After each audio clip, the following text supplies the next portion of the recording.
नमस्कार दोस्तों, मैं राहुल मिश्रा और मैं आप सभी का एक बार फिर से स्वागत करता हूं आपके अपने चैनल माई पाठशाला में। और आज भी आपके लिए करंट अफेयर्स लेकर आ गया हूं। तारीख है 20 अगस्त और आज के इंपॉर्टेंट करंट अफेयर्स आपकी स्क्रीन पर है। एक क्वेश्चन आपकी स्क्रीन पर है कि अभी हाल ही में अशोक लवासा, जिनको एशियाई विकास बैंक यानी एशियाई डेवलपमेंट बैंक के लिए भी भेजा गया है, एशियन डेवलपमेंट बैंक में भेजा गया है उपाध्यक्ष के तौर पर। उपाध्यक्ष यानी कि डिप्टी प्रेसिडेंट के तौर पर वो वहां पर काम करेंगे या वाइस प्रेसिडेंट के तौर पर वो काम करेंगे, लेकिन वो वहां पर किसी एक भारतीय अधिकारी का स्थान लेने वाले हैं। अशोक लवासा कौन है और उनको वहां पर एशियाई विकास बैंक में किसका स्थान लेना है, इन सभी बातों के ऊपर चर्चा करते हैं। तो लेकिन वीडियो पर जाने से पहले या करंट अफेयर्स की ओर जाने से पहले वीडियो को थोड़ा सा शेयर कर देंगे तो और ज्यादा लोग देख लेंगे, मुझे भी अच्छा लगेगा। और अगर आप लाइक कर देंगे तो आपको भी अच्छा लगेगा, क्योंकि प्यार देने से बढ़ता है। जितना प्यार आप मुझे दोगे उतना ही प्यार मैं आपको दूंगा। तो फिलहाल अशोक लवासा के बारे में बात करते हैं। अशोक लवासा जी वर्तमान समय में भारत के चुनाव आयुक्त हैं। ये दूसरे चुनाव आयुक्त होंगे जो अपना कार्यकाल पूरा नहीं कर पा रहे। इससे पहले नागेंद्र जी थे, वो भी अपना कार्यकाल पूरा नहीं कर पाए थे और उन्हें अंतरराष्ट्रीय न्यायालय में जज के तौर पर भेजा गया था। इनको भी एशियाई विकास बैंक में उपाध्यक्ष के पद पर काम करने के लिए भेजा गया है। लेकिन बड़ी बात यह है कि ये हैं कौन और कैसे चर्चा में आए थे। 2019 में आपने इनका बहुत नाम सुना होगा। जब 2019 में लोकसभा चुनाव हुए थे तो प्रधानमंत्री नरेंद्र मोदी और अमित शाह के भाषणों पर जब चुनाव आयोग ने, यानी कि जो आपके मुख्य निर्वाचन आयुक्त हैं सुनील अरोड़ा जी ने, उन्हें क्लीन चिट दे दी थी, तो इन्होंने उसका काफी विरोध किया था। इसके बाद फिर ईडी की जांच हुई, इनकम टैक्स ऑफिसर ने इनके घर पर रेड मारी, इनकी बीवी और पत्नी के खिलाफ काफी सारे आरोप तय किए गए। लेकिन बाद में देखा गया कि उसकी जांच का क्या रिपोर्ट आया, उसके बारे में कुछ ज्यादा जानकारी नहीं मिल पाई। लेकिन तब इनका एक आर्टिकल टाइम्स नाउ में आया था, उसमें यह लिखा हुआ था कि एक ईमानदार अगर आदमी काम कर रहा है और शासन या प्रशासन उसको परेशान करने में लग जाता है तो उस समाज का पतन निश्चित है, जिसके बाद ये काफी ज्यादा चर्चा में रहे थे। तो हाल फिलहाल अशोक लवासा, जो कि अगले मुख्य निर्वाचन आयुक्त यानी कि मुख्य चुनाव आयुक्त हो सकते थे, chief electoral officer of India बन सकते थे, उन्हें अभी एडीबी भेजा जा रहा है और उपाध्यक्ष के तौर पर वो काम करेंगे। उन्होंने खुद ये इस्तीफा दिया है और रामनाथ कोविंद जी से कहा है कि 31 अगस्त से पहले उनका कार्यकाल पूरा कर दिया जाए। आइए न्यूज पढ़ते हैं। तो अशोक लवासा ने चुनाव आयुक्त के पद से इस्तीफा दे दिया है और अशोक लवासा एशियाई विकास बैंक यानी एशियन डेवलपमेंट बैंक में उपाध्यक्ष पद का संभालने जा रहे हैं। वे एडीबी में दिवाकर गुप्ता का स्थान लेंगे। अशोक लवासा को प्राइवेट सेक्टर ऑपरेशंस और पब्लिक प्राइवेट पार्टनरशिप के लिए बैंक में उपाध्यक्ष पद पर नियुक्त किया गया है। अशोक लवासा चुनाव आयोग से अपने कार्यकाल से पहले जाना निर्वाचन आयोग के इतिहास में सिर्फ दूसरी बार ऐसी घटना हो रही है। निर्वाचन आयोग के इतिहास में अशोक लवासा दूसरे ऐसे आयुक्त होंगे जिन्हें कार्यकाल पूरा करने से पहले ही इस्तीफा देकर जाना पड़ रहा है। अशोक लवासा से पहले 1973 में मुख्य निर्वाचन आयुक्त नागेंद्र सिंह ने तब इस्तीफा दे दिया था जब उन्हें अंतरराष्ट्रीय न्यायिक अदालत में जज बनाया गया था। तो एक तरह से प्रमोशन ही है। आप चाहे सैलरी पे स्केल पर देख लीजिए, अभी वो एक देश के बारे में देख रहे थे और अब वो एक ऐसे बैंक से जुड़ जाएंगे जो कंट्री लेवल पे यानी इंटरनेशनल लेवल पे काम कर रहा है। तो कहीं ना कहीं उनका प्रमोशन ही है, इसको बुरे तरीके से मत दिखेगा। अब बात करते हैं भारत के चुनाव आयोग के बारे में। चुनाव आयोग जो है भारत में 3 सदस्यीय एक दल है या 3 सदस्यीय एक गठन है, जिसमें मुख्य निर्वाचन आयुक्त यानी चीफ इलेक्शन कमिश्नर जो हैं आपके, वो हैं सुनील अरोड़ा और अशोक लवासा इलेक्शन कमिश्नर थे, चुनाव आयुक्त थे। तो इनके अलावा एक और चुनाव आयुक्त हैं सुशील चंद्र। तो मेन चुनाव आयुक्त तो यही होते हैं, यानी कि मुख्य चुनाव आयुक्त तो सुनील अरोड़ा जी ही हैं, जिनका कार्यकाल 31 अक्टूबर 2020 को समाप्त हो रहा है। मेन काम तो इन्हीं का है, लेकिन इनकी सहायता के लिए 2 चुनाव आयुक्त रखे जाते हैं। भारतीय मुख्य चुनाव आयुक्त भारतीय चुनाव आयोग का प्रमुख होता है। यह भारत में स्वतंत्र एवं निष्पक्ष रूप से राष्ट्र और राज्य के चुनाव करवाने का जिम्मेदार होता है। मुख्य चुनाव आयुक्त की नियुक्ति भारत के राष्ट्रपति द्वारा की जाती है। मुख्य चुनाव आयुक्त का कार्यकाल 6 वर्ष या 65 साल जो पहले पूरा हो रहा हो उसके हिसाब से होता है। सुनील अरोड़ा जी का कार्यकाल अक्टूबर 2020 में खत्म हो रहा है। 2018 में शायद इन्होंने ज्वाइन किया, तो मैं एग्जैक्टली कंफर्म नहीं हूं, लेकिन 3 साल का कार्यकाल इनको प्रॉपर मिला है। तो न्यायाधीश के समान होता है और इनका जो वेतन और भत्ते होते हैं वो सर्वोच्च न्यायालय के न्यायाधीश के समान होते हैं। मुख्य चुनाव आयुक्त को संसद द्वारा महाअभियोग पर ही राष्ट्रपति द्वारा हटाया जा सकता है। भारत निर्वाचन आयोग, अंग्रेजी में इलेक्शन कमीशन ऑफ इंडिया, एक स्वायत्त एवं अर्ध न्यायिक संगठन है जिसका गठन भारत में स्वतंत्र और निष्पक्ष रूप से विभिन्न से भारत के प्रातिनिधिक संस्थानों में प्रतिनिधि चुनने के लिए किया गया था। भारतीय चुनाव आयोग की स्थापना 25 जनवरी 1950 को की गई थी। आयोग में वर्तमान में एक मुख्य चुनाव आयुक्त और 2 चुनाव आयुक्त होते हैं। जब यह पहले 1950 में गठित हुआ था तब से और 15 अक्टूबर 1989 तक केवल मुख्य निर्वाचन आयोग सहित यह एक एकल सदस्यीय निकाय था, जो बाद में त्रिसदस्यीय निकाय बन गया। 16 अक्टूबर 1989 से 1 जनवरी 1990 तक यह RVS शास्त्री और मुख्य निर्वाचन आयुक्त जो थे वहां पर, और निर्वाचन आयुक्त के रूप में SS धनोवा और BS सहगल सहित 3 सदस्यीय निकाय बना। और 2 जनवरी 1990 से लेकर 30 सितंबर 1993 तक यह एकल सदस्य निकाय बना और फिर 1 अक्टूबर 1993 से यह 3 सदस्यीय निकाय बन गया है। और भारत के पहले जो मुख्य निर्वाचन आयुक्त थे वो थे सुकुमार सेन, उनके बारे में याद रखिएगा। तो हाल फिलहाल अशोक लवासा ADB भेजे जा रहे हैं। तो एशियन डेवलपमेंट बैंक के बारे में बात करते हैं। इसके हेड अभी अध्यक्ष जो हैं वो बदले हैं, वो मासात्सुतु असाकावा बने हैं। इसका मुख्यालय माडुलियन फिलीपींस में आपको देखने को मिलेगा। 1966 को एशियाई देशों के आर्थिक विकास के सुगमीकरण के लिए इसकी स्थापना 19 दिसंबर 1966 को की गई थी। ये सारी जानकारी जो मैं लेके आता हूं इसको स्किप मत किया करिए, जिस पे मैं डार्क सर्किल कर देता हूं। अगर आप लिख पाओ तो लिख लिया करो, ऐसा छोटा सा कहीं पे लिख लिया करो। जैसे मैंने बोला था कि आप एक कॉपी बना लो, उसमें लिख लिया करो कि ADB और 19 दिसंबर 1966। अब ऐसा होगा कि अगर आप कई बार लिखोगे तो कॉपी पर तो छपेगा दिमाग पर, आपको बार बार इसके लिए प्रयास नहीं करना पड़ेगा। चलिए अगली जानकारी की ओर चलते हैं। बेहद कांटे की टक्कर हुई IPL स्पॉन्सरशिप के लिए। वीवो जो कि IPL का मेन स्पॉन्सर था, 440 करोड़ रुपए सालाना BCCI को देता था IPL के स्पॉन्सरशिप के तौर पर। इसके जरिए BCCI ने सारे करार जो थे वो वीवो को दे रखे थे। लेकिन अभी हाल ही में जब आपका प्योंग घाटी में, आपका लद्दाख के पास, जब चीन और भारत की सीमा पर थोड़ा सा तनाव बढ़ा, तो ऐसे में भारतीयों के बीच में एक भावना जाग उठी चीन का समान विरोध करने की। जब चीन का इतना तगड़े से विरोध हुआ तो BCCI को भी लगा कि कहीं ऐसा ना हो कि IPL का भी विरोध होने लगे, क्योंकि IPL की जो स्पॉन्सर कंपनी वीवो एक चाइनीज कंपनी है। ऐसे में उन्होंने वीवो से अपना करार खत्म कर दिया। वीवो से करार खत्म करने के लिए बिना स्पॉन्सर के तो IPL किया नहीं जा सकता, तो IPL के स्पॉन्सरशिप की ढूंढने की तलाश जारी हुई। बड़े बड़े दिग्गज टाटा आया सामने कि हम यहां पर स्पॉन्सरशिप में बोली लगाएंगे, लेकिन इन सभी को पछाड़कर ड्रीम 11 ने बोली जीत ली। टाटा सबसे बड़ा दावेदार थी या कंपनी, आप थी के लिए बोल लीजिए, स्त्रीलिंग है या पुल्लिंग है, जो भी है वो आप समझ लीजिए। तो टाटा सबसे बड़ी दावेदार थी, बट प्रॉब्लम ये हुई कि टाटा कह रही थी कि मैं अपने अलग अलग ब्रांड का अलग अलग प्रमोशन करूंगी जहां पर भी मैं चाहती हूं। जबकि BCCI का कहना था नहीं, ऐसा नहीं होगा, हम आपको सिर्फ एक ब्रांड प्रमोशन के लिए स्पॉन्सरशिप दे सकते हैं, आप अलग अलग चीजों का प्रमोशन नहीं कर सकते, बिकॉज टाटा जो है वो बहुत सारी चीजें बनाता है और बहुत सारी अलग अलग चीजों का ब्रांड भी है। ऐसे में अब 2 दिग्गज बचे थे, बायजूस और अनअकैडमी। अनअकैडमी और बायजूस ने जो बोली लगाई, अनअकैडमी ने 171 करोड़ रुपए में ये करार खरीदने की कोशिश की, जबकि बायजूस ने 201 करोड़ रुपए में ये करार खरीदने की कोशिश की, और यहीं पर बाजी मार ले गया ड्रीम 11। ड्रीम 11 ने ये करार 220 करोड़ रुपए में खरीदे हैं। तो फैंटेसी गेमिंग स्टार्टअप ड्रीम 11 द्वारा Indian Premier League IPL season title sponsorship right हासिल कर लिए गए हैं। गेमिंग स्टार्टअप ने 222 करोड़ रुपए, सॉरी 220 बोला मैंने, 222 करोड़ रुपए के टाइटल स्पॉन्सरशिप राइट हासिल किए हैं। ड्रीम 11 को एक्सप्रेस ऑफ इंटरेस्ट के तहत अधिकार के लिए भारतीय कंट्रोल बोर्ड द्वारा IPL 2020 के टाइटल स्पॉन्सरशिप के लिए पहली चुनी गई चीनी मोबाइल फोन कंपनी वीवो को बाहर करने के बाद आमंत्रित किया गया था। Fantasy gaming startup company dream 11 द्वारा हासिल किए गए टाइटल स्पॉन्सरशिप राइट 31 दिसंबर 2020 तक ही मान्य होंगे, और फिर उसके बाद इस अगले साल के लिए उसे फिर से बोली लगानी पड़ेगी। ड्रीम 11 की बात करें तो इसमें भी चाइनीज निवेशक हैं, बट बहुत कम हैं। और इसका बात करें तो इसकी स्थापना हर्ष जैन और भाविश सेठ ने की थी। इस पर इसके महेंद्र सिंह धोनी भी ब्रांड एम्बेसडर रहे हैं। इसकी स्थापना 2008 में मुंबई में की गई थी, तब से ये कंपनी गेमिंग कंपनी है और काम कर रही है।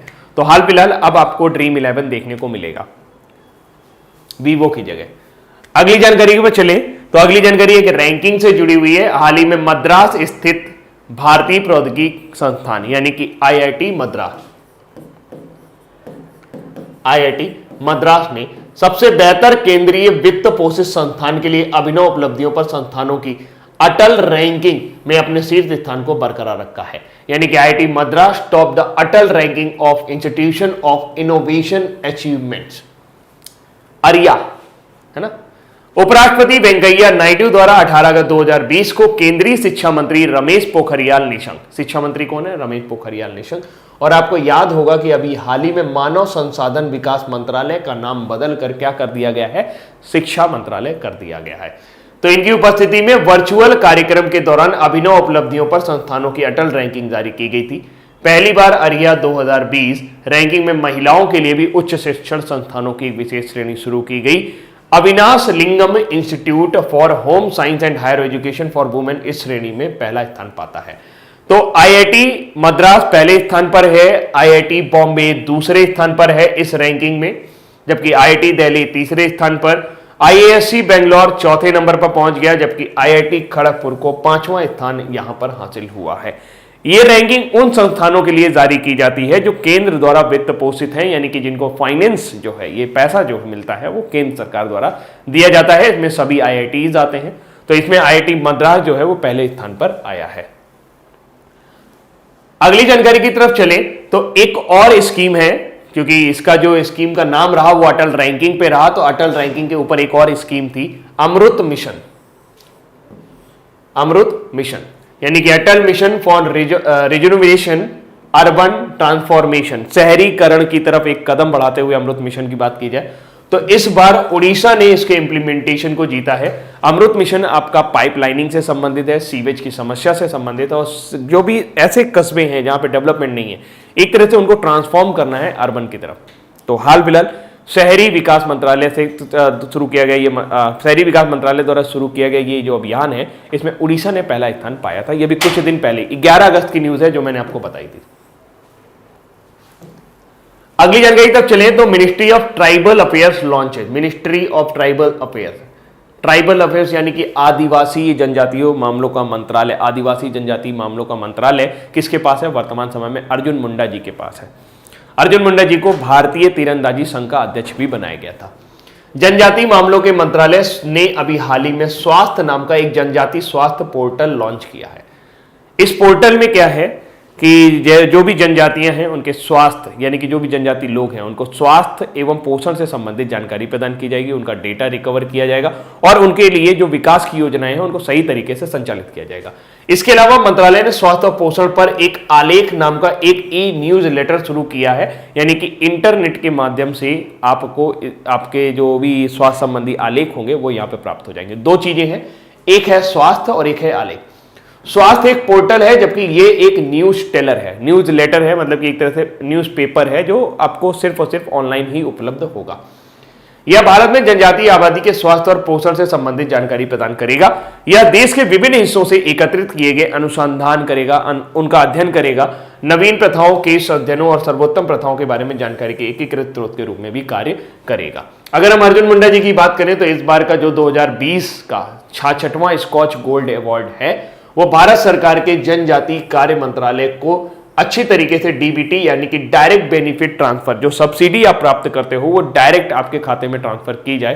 तो आदिवासियों की 5 छात्रवृत्ति योजनाएं थी जिनको अर्जुन मुंडा सरकार ने, अर्जुन मुंडा जी के मंत्रालय ने पूरी तरीके से जोड़ा, एकीकृत किया, और जिसके जरिए जो, जैसे आपको पता है कि जनजातीय लोग शायद ज्यादा पढ़े लिखे नहीं होते, बहुत मतलब साक्षरता दर उनका बहुत कम है, बहुत कम लोग उसमें पढ़े लिखे हैं, तो उसमें बेवकूफ बनाने वाली चीजें बहुत चलती हैं। बहुत कॉमन सी चीज़ है कि अगर आप वृद्धावस्था पेंशन लेने जाते हैं तो मैंने देखा है कि बहुत सारे ऐसे बुजुर्ग हैं जो नहीं जा पाते हैं या परेशान हो जाते हैं, तो उनको अधिकारी और परेशान करता है, और जैसे मान लीजिए उनकी 1000 रुपये पेंशन आने वाली है तो उनको 900 ही ट्रांसफर करते हैं, 100 अपनी जेब में रख लेते हैं। तो इस तरीके का चीजें ना हो पाए, जिसके लिए डायरेक्ट बेनिफिट ट्रांसफर स्कीम लाई गई थी कि सीधे खाते में पैसा ट्रांसफर होगा, इधर उधर नहीं होगा। तो ये अच्छे तरीके से काम कर गई और जिसकी वजह से जो आपके आदिवासी जनजाति हैं उनको काफी ज्यादा फायदा हुआ। तो 66वां स्कॉच 2020 प्रतियोगिता का जो विषय रहा इस बार था डिजिटल गवर्नेंस के माध्यम से कोविड का मुकाबला कर रहा भारत था, और इसमें ये जो गोल्ड अवार्ड इस बार मिला है वो मिला है आपके जनजातीय मंत्रालय को। स्कॉच गोल्ड अवार्ड, ये अभी मैंने कुछ दिन पहले ही बताया था, ये 1 अगस्त की न्यूज है, पुरानी न्यूज है, लेकिन मैंने आपको रिपीट करा दिया ताकि आपको ये दोबारा याद बनी रहे कि स्कॉच गोल्ड अवार्ड किसको मिला था? जनजातीय मामलों के मंत्रालय को। हाल ही में अरुणाचल प्रदेश में 2 स्वायत्त परिषदों द्वारा पूरे अरुणाचल प्रदेश को संविधान की 6वीं अनुसूची या अनुच्छेद 371 में डालने की मांग की गई है। कहां पर? अरुणाचल प्रदेश में। क्या कहा है उन्होंने कहा है या तो हमें आप शेड्यूल 6 में इंक्लूड करो या फिर हमारे लिए अनुच्छेद 371 लाओ। अनुच्छेद 371 अनुच्छेद 370 का भाई है। जिस प्रकार अनुच्छेद 370 के अंतर्गत जम्मू कश्मीर को विशेष राज्य का दर्जा प्राप्त था, उसी प्रकार 371 के अंतर्गत नागालैंड को विशेष राज्य का दर्जा प्राप्त है। तो एक तरीके से ये जो मांग है, ये मांग इस तरीके की है कि क्योंकि अनुसूची 6 में स्वायत्त संगठनों का निर्माण शामिल है, यानी कि उसमें जो भी कार्यकारी या विधायी शक्तियां होती हैं वो वहां की लोकल बॉडीज को प्राप्त हो जाती हैं। वो अपने यहाँ के अपने हिसाब से कानून बना सकते हैं। हाँ, सरकार उनको सुरक्षा वगैरह प्रदान कर सकती है, वो छोटी इकाई के रूप में कार्य करते हैं। अनुच्छेद 371 में भी सेम चीजें हैं कि एक राज्य को पूरी वो शक्तियां प्राप्त हो जाती हैं जिसमें वो अपनी प्रथाओं को शामिल कर सकता है, अपनी चीजों को चला सकता है। तो हाल फिलहाल वर्तमान में अरुणाचल प्रदेश ना तो 5वीं अनुसूची में है और ना ही 6वीं अनुसूची के अंतर्गत है।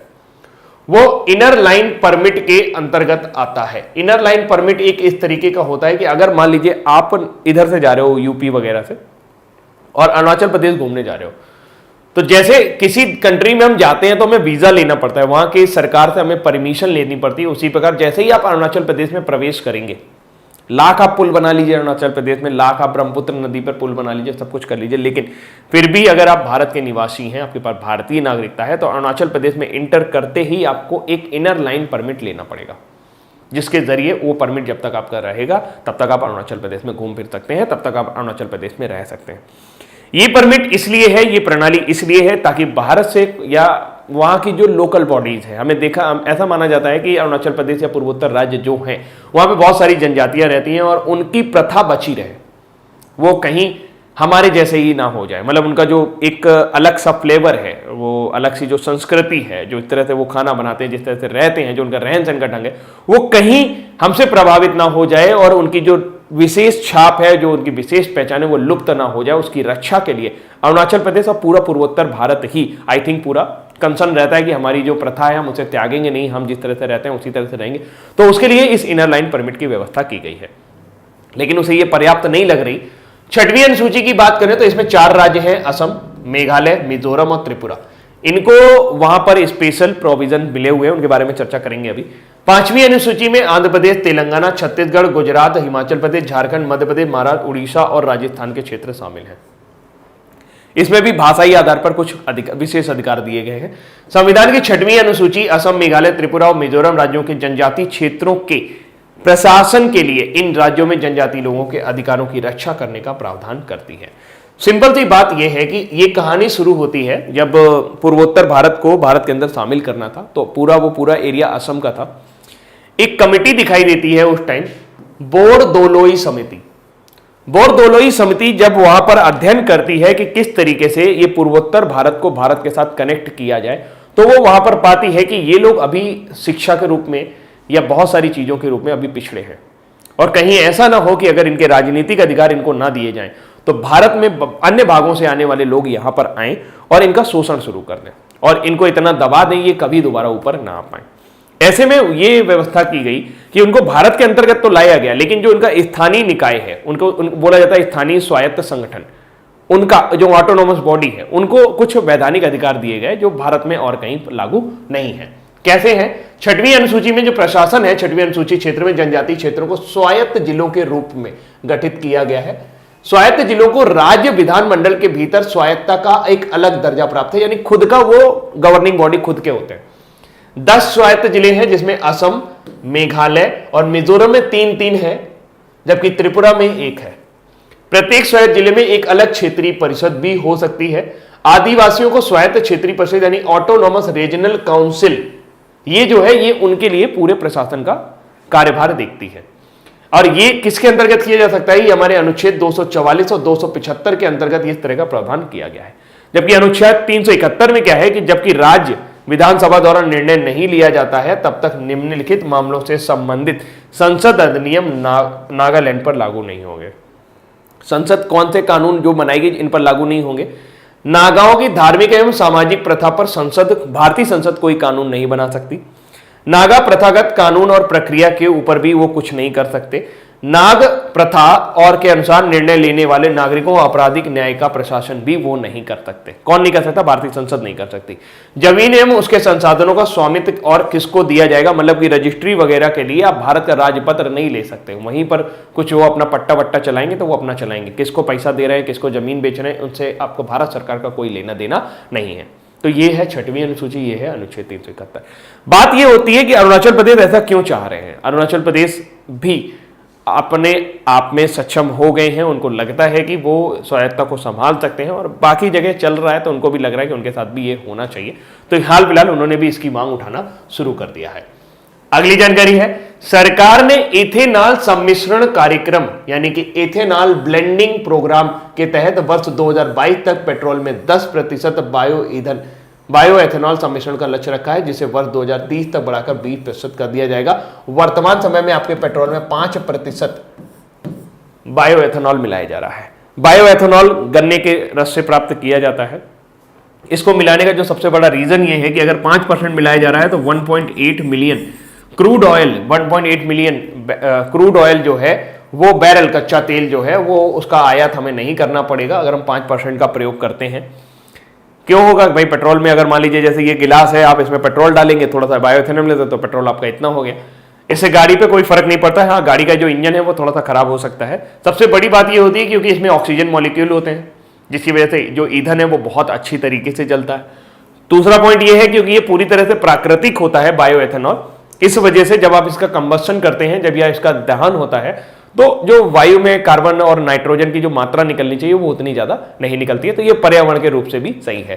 तो ये एक ऐसा प्रोग्राम है जिसके लिए अगर हम बात करें तो 5 उंगलियां यानी 10 उंगलियां जो है वो हमारी घी में रहेंगी। हर तरफ फायदा ही फायदा है। एक तो पर्यावरण सही रहेगा, दूसरा ये होगा हमें क्रूड ऑयल कम आयात करना पड़ेगा, जिसकी वजह से भारत की जो निर्भरता है वो कम हो जाएगी।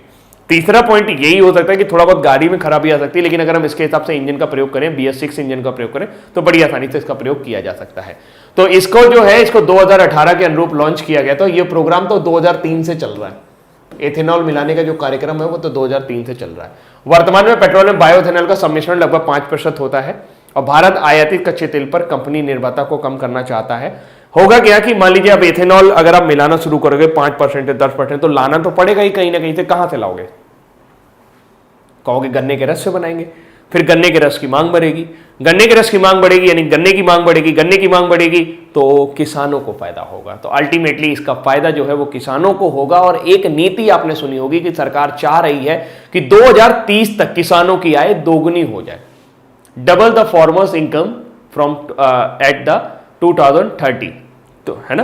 तो 2030 तक किसानों की आय को दोगुना करने का ये लक्ष्य जो है वो भी इसके माध्यम से पूरा किया जा रहा है।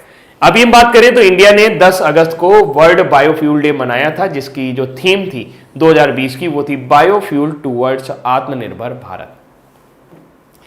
अगली जानकारी है बॉर्डर रोड ऑर्गेनाइजेशन BRO ने उत्तराखंड में एक नया मुकाम हासिल किया है। यहां पर 3 हफ्तों के अंदर ही 180 फीट ऊंची एक बेली ब्रिज का निर्माण किया है। कल हमने देखा था कि दुनिया का सबसे ऊंचा पुल जो है वो मणिपुर में बनाया जा रहा है, इजाई नदी पर। अब एक और हमने देख लिया कि सिर्फ 3 हफ्तों के अंदर उन्होंने 180 फीट ऊंचे बेली ब्रिज को बना दिया है। इस पुल का निर्माण पिथौरागढ़ जिले के जाउल जीबी सेक्टर में हुआ है, जिसके बाद जौल जीबी और मुंशियारी के बीच में संपर्क स्थापित हो गया। यह पुल कुछ समय पहले भारी बारिश और लैंडस्लाइड में बह गया था। इस ब्रिज का 50 मीटर लंबा कंक्रीट का हिस्सा 27 जुलाई को बादल फटने के बाद भूस्खलन में बह गया था। तो बेली ब्रिज कहां पर है? पिथौरागढ़ में, उत्तराखंड। BRO की बात करें तो इसका मुख्यालय नई दिल्ली में है। इसकी स्थापना 1960 में की गई थी, 7 मई 1960 की। इसके संस्थापक पंडित जवाहरलाल नेहरू थे। वर्तमान समय में lieutenant general Harpal Singh Border Road Organisation के हेड हैं। अगली जानकारी जो तस्वीर आप देख पा रहे हैं, इनका नाम है रवि सोलंकी। रवि सोलंकी और उनके एक साथी, उनका साथी का नाम मैं भूल गया, हाँ, रेमंड स्मिथ। उनके एक साथी रेमंड स्मिथ, इसीलिए मैं लिख के लाता हूं कि बाई चांस अगर मान लो भूल जाए तो गलत तो ना हो। कम से कम रवि सोलंकी और रेमंड स्मिथ ने मिलकर कोविड-19 के दौरान एक ऐसी वेबसाइट बनाई जिसके जरिए जो इतना बड़ा भारी मात्रा में कोविड-19 संक्रमण फैला उसकी डेटा को संग्रहित करने में, PPE के बंटवारे में, मतलब PPE के वितरण में, मास्क के वितरण में, दवाइयों के वितरण में और सुविधाओं के वितरण में बहुत ज्यादा फायदा हुआ। इन लोगों ने 24 घंटे काम करके, 24 घंटे 2 दिन काम करके एक वेबसाइट बनाई जिससे तुरंत ही 5,43,43,000 लोगों को जोड़ा जा सका था। और ये वेबसाइट ने इतनी ज्यादा लोगों की मदद की, इसके जरिए बहुत आसानी से लोग एक दूसरे से कनेक्ट हो पाए, इस वजह से इनको ये पुरस्कार दिया जा रहा है। तो भारतीय मूल के एक चिकित्सक रवि सोलंकी को महामारी सेवा के लिए यूके के royal academy of engineering president के विशेष पुरस्कारों के लिए 19 विजेताओं में से एक विजेता के तौर पर नामित किया गया है। तो रवि सोलंकी, आपको पता चल गया उन्होंने क्या किया। उन्होंने एक वेबसाइट बनाई थी स्वास्थ्य सेवा के लिए, हीरोज के लिए एक सुरक्षित और पूरी तरह से कार्यशील वेबसाइट बनाने में मदद की थी। बहुत लगातार काम किया था, वो समझ गए थे कि इस वेबसाइट की वाकई में कितनी ज्यादा आवश्यकता है, इस वजह से इनको ये अवार्ड दिया गया है। अब बारी है न्यूज फटाफट की। विश्व फोटोग्राफी दिवस, हर साल की तरह विश्व फोटोग्राफी दिवस इस बार भी 19 अगस्त 2020 को मनाया गया। क्यों मनाया गया? क्योंकि एक लुइस डागुरेड्रो,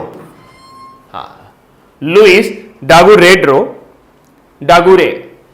डागुरेड्रो उनका पूरा नाम था, डागुरे भी आप उन्हें कह सकते हैं, डागुरे, क्योंकि फ्रेंच नेम है तो थोड़ा सा परेशान कर रहा है। 1837 में जिस फोटोग्राफी को आप देखते हो, जिस तरीके से आप कागज पे फिल्म उतारते हो, उस प्रोसेस का निर्माण हुआ था, उस प्रोसेस की खोज की थी डॉक्टर फ्रेंचमैन लुइस डागुरे ने। तो डागुरे ने क्या किया, इसकी खोज की थी, इसीलिए इस दिन ये खोज हुई थी, इसीलिए इस दिन को हर साल 19 अगस्त को हम वर्ल्ड फोटोग्राफी डे मनाते हैं। तो वर्ल्ड फोटोग्राफी कब मनाया जाता है? 19 अगस्त 2020 को। इसके अलावा विश्व मानवता दिवस यानी कि वर्ल्ड ह्यूमैनिटेरियन डे हर साल 19 अगस्त को विश्व स्तर पर मनाया जाता है। 2 डे हैं, एक फोटोग्राफी, एक ह्यूमैनिटेरियन डे। और 19 अगस्त 2020 को विश्व मानवता दिवस मनाए जाने के लिए #रियल लाइफ हीरोज के नाम से एक वैश्विक अभियान भी चलाया गया। अब बारी है आज के वन लाइनर की। आदिवासी स्वास्थ्य को बढ़ावा देने के लिए जनजातीय मंत्रालय द्वारा ई पोर्टल शुरू किया गया, उसका नाम क्या है? स्वास्थ्य। और आलेख नाम से उन्होंने एक ई न्यूज लेटर शुरू किया है। भारत में सबसे बेहतरीन केंद्रीय वित्त पोषित संस्थान के लिए अभिनव उपलब्धियों पर संस्थानों को अटल रैंकिंग में किस स्थान को शीर्ष स्थान प्राप्त हुआ? IIT मद्रास को। अरिया। BRO ने उत्तराखंड के बेरी पुल का निर्माण किया है और तो अशोक लवासा एशियाई विकास बैंक में दिवाकर गुप्ता का स्थान लेंगे। और इंडियन प्रीमियर लीग जो कि सऊदी अरब अमीरात में होने वाली है, UAE में होने वाली है, कि सीजन के टाइटल स्पॉन्सरशिप राइट किसने हासिल किए हैं? ड्रीम 11 ने। 6वीं अनुसूची में देश के कितने राज्यों में लागू है? 4 है, असम, मिजोरम, मेघालय, त्रिपुरा। सरकार ने एथेनॉल सम्मिश्रण कार्यक्रम के तहत 2022 तक पेट्रोल में 10% एथेनॉल मिश्रण का लक्ष्य रखा है। और भारतीय मूल के एक चिकित्सक रवि सोलंकी को यूके प्रेसिडेंशियल अवार्ड से सम्मानित किया जाएगा। विश्व फोटोग्राफी दिवस हर साल 19 अगस्त को मनाया जाता है और विश्व मानवता दिवस हर साल 19 अगस्त को मनाया जाता है। अब बारी है आज के क्विज की। भारत में सबसे बेहतर होना चाहिए केंद्रीय वित्त पोषित संस्थान के लिए किसको रैंकिंग में नंबर 1 मिला है? IIT मद्रास को। और किसने उत्तराखंड में बेली पुल का निर्माण किया है? बॉर्डर रोड ऑर्गेनाइजेशन को। लेफ्टिनेंट जनरल हरपाल सिंह वर्तमान समय में हेड है। आदिवासी स्वास्थ्य को बढ़ावा देने के लिए जनजातीय मंत्रालय द्वारा शुरू किए गए ई पोर्टल का नाम क्या है? स्वास्थ्य। अर्जुन मुंडा जी ने शुरू किया इसको। और अशोक लवासा एशियाई विकास बैंक में दिवाकर गुप्ता का स्थान लेने वाले हैं। इंडियन प्रीमियर लीग 2020 सीजन के टाइटल स्पॉन्सरशिप के राइट किसने हासिल किए हैं? ड्रीम 11 ने। और 6वीं अनुसूची देश के कितने राज्य में लागू है? तो ये देश के 4 राज्यों में लागू है। और सरकार ने एथेनॉल सम्मिश्रण कार्यक्रम के तहत वर्ष 2022 तक पेट्रोल में कितने प्रतिशत एथेनॉल मिलाने की बात की है? तो 10% एथेनॉल मिलाने की बात की है। और उच्चतम न्यायालय ने PM केयर्स निधि में जमा धनराशि को कोष में स्थानांतरित करने से इनकार कर दिया। कहां पे स्थानांतरित करने की बात की गई थी? NDRF, national disaster rescue force या फंड आप कह सकते हैं। भारतीय मूल के एक चिकित्सक रवि सोलंकी जी को महामारी के दौरान सेवा करने के लिए यूके प्रेसिडेंशियल मेडल से सम्मानित, प्रेसिडेंट के विशेष पुरस्कार से सम्मानित किया जाएगा। और विश्व फोटोग्राफी दिवस हर साल मनाया जाता है 19 अगस्त को, जबकि वर्ल्ड ह्यूमैनिटेरियन डे भी मनाया जाता है हर साल 19 अगस्त को। तो दोस्तों ये थे आज के हमारे इंपॉर्टेंट करंट अफेयर्स और उम्मीद करते हैं ये करंट अफेयर्स आपको पसंद आए होंगे। अभी के लिए इतना ही रखता हूं। Thank you so much, bye bye.